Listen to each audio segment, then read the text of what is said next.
Le ministre Albert Touakus Mabri apporte la compassion du gouvernement. Entouré des autorités administratives, des cadres, des élus, il a fait le tour des endroits sinistrés. Il s'est ensuite rendu à l'hôpital général réconforter les blessés. Puis à Deneux, village natal de l'élève décédé, pour réconforter la famille éplorée. Enfin, au cours d'une grande réunion, il s'est adressé à l'ensemble de la population. Nous venons de sortir d'une réunion de synthèse où nous avons délivré le message de paix. Vous savez, cette ville a vécu des moments difficiles il y a quelques années. Nous avons rappelé cela aux populations et nous leur avons dit de rester attachés à la paix. C'est une ville où la plus forte cohésion sociale était de mise et ce qui s'est passé est déplorable. Nous avons condamné les faits qui ont conduit à toute cette violence. Ce qui est heureux, c'est que les populations nous ont compris et nous avons espoir que l'ordre va être rétabli avec la présence des forces qui sont arrivées en renfort, mais aussi avec l'implication des leaders communautaires, les chefs coutumiers, les guides religieux, les responsables des jeunes et des femmes, mais aussi des élèves. Une délégation de cadres nous a accompagnés et reste sur place pour poursuivre notre mission d'apaisement. Pour rappel, suite au décès d'un élève de 6e du lycée Cui Mamadou de Zonhounien, la ville a été en proie à des affrontements intercommunautaires. Bilan, 4 morts, une quarantaine de blessés, plusieurs maisons, magasins et commerces incendiés, de nombreuses populations déplacées. Pour l'heure, un important renfort des forces de l'ordre assure la sécurité des biens et des personnes. Lycée Guégué à Mondi-Pierre. Certains élèves rejoignent la bibliothèque de l'école pour lire des œuvres littéraires, pendant que d'autres sont en classe pour suivre les cours du jour. Dans cette classe de 4e, les élèves suivent attentivement le cours de mathématiques. Nous avons eu cours, les professeurs sont arrivés. Nous avons eu le cours de physique et actuellement nous sommes en train de faire le cours de mathématiques. Nous sommes en train de faire les exercices sur les produits des nombres rationnels. Selon le proviseur du dit établissement, ce lycée n'est pas concerné par la grève et les enseignants ne font pas partie des syndicats qui ont lancé ce mot d'ordre. Je n'ai pas reçu de préavis de grève. Nous pensons que le syndicat qui a donné le mot d'ordre de grève peut-être n'est pas représenté ici. Voilà. Donc ici, les cours se déroulent correctement. Le décor n'est pas le même au lycée moderne Aris d'Adjamé. Salle de professeurs et de classes fermées. Les cours sont paralysés dans cet établissement scolaire depuis ce mercredi 21 novembre. Il y a un ami qui est venu me dire que l'éducateur lui a dit qu'il n'y a pas cours, qu'on n'a qu'à partir à la maison. J'ai essayé de vérifier si partir dans les salles de preuves, il n'y a pas de professeurs qui sont venus. Même constat dans les lycées modernes 1 et 2 d'Abobo. Impossible de trouver des enseignants dans les salles de classe. Le mot d'ordre de grève est suivi dans ces 2 lycées de la commune d'Abobo. La semaine dernière, nous avions reçu le mot d'ordre de grève qui mentionnait que le mardi, mercredi, jeudi, certains de nos enseignants rentreront en grève pour certains motifs. Et mardi étant férié, nous sommes donc arrivés à l'école le mercredi et nous avions constaté effectivement que sur les enseignants, le nombre total d'enseignants attendus, la moitié était pratiquement absent des salles de classe. Ce jeudi également, 22, nous sommes là. Nous avions constaté que c'est le statu quo. Le lycée moderne de Cocody n'échappe pas à cet arrêt de cours. Il n'y a pas eu de professeurs au lycée moderne de Cocody. Ça fait plus de 2 jours.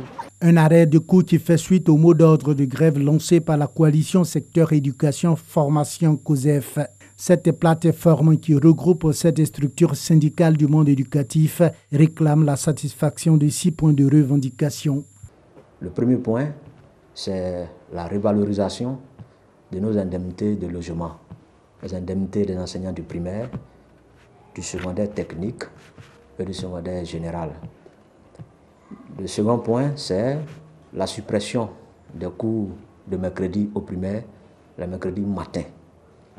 Le troisième point est relatif au relèvement, au double de toutes les primes liées aux examens scolaires.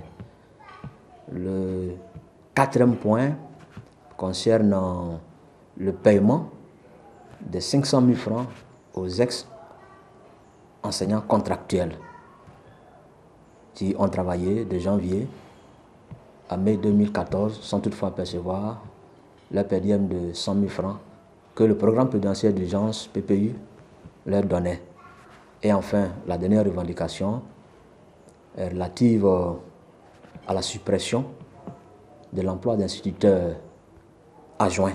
Démarrée le mardi 20 novembre 2018 à 7h00, cette grève doit normalement prendre fin ce jeudi 22 novembre 2018 à 18h.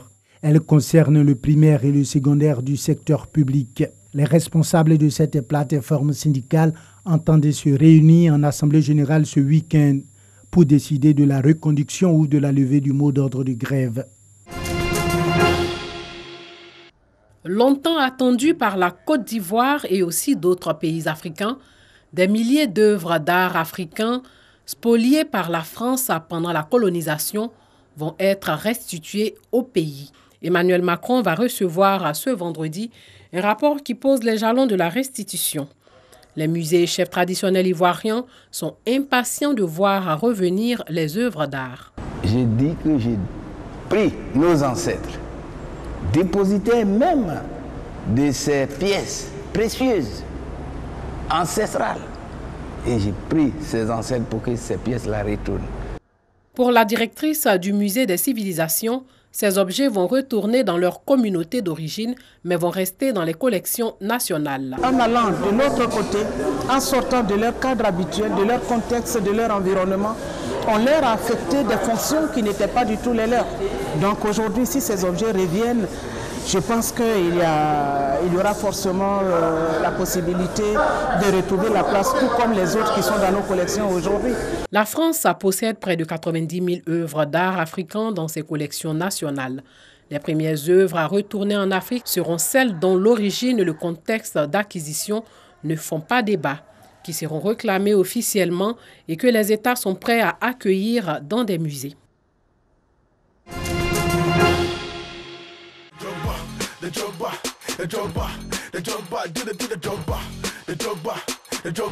Si quelqu'un vous dit un jour que vos rêves sont trop grands, acquiescez et travaillez plus dur, plus intelligemment pour les rendre réalité, a dit Didier Drogba dans un tweet posté mercredi 21 novembre. Il a remercié toutes les personnes qu'il a rencontrées durant sa carrière, une carrière riche et longue à laquelle il a mis fin 20 ans après ses débuts professionnels en France au Mans.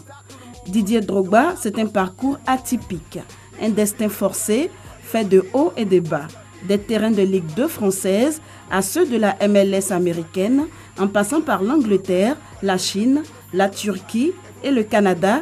L'attaquant ivoirien aura été un véritable globe-trotter, inscrivant en club et sélection 369 buts, faisant de lui l'un des attaquants les plus prolifiques de l'histoire du football.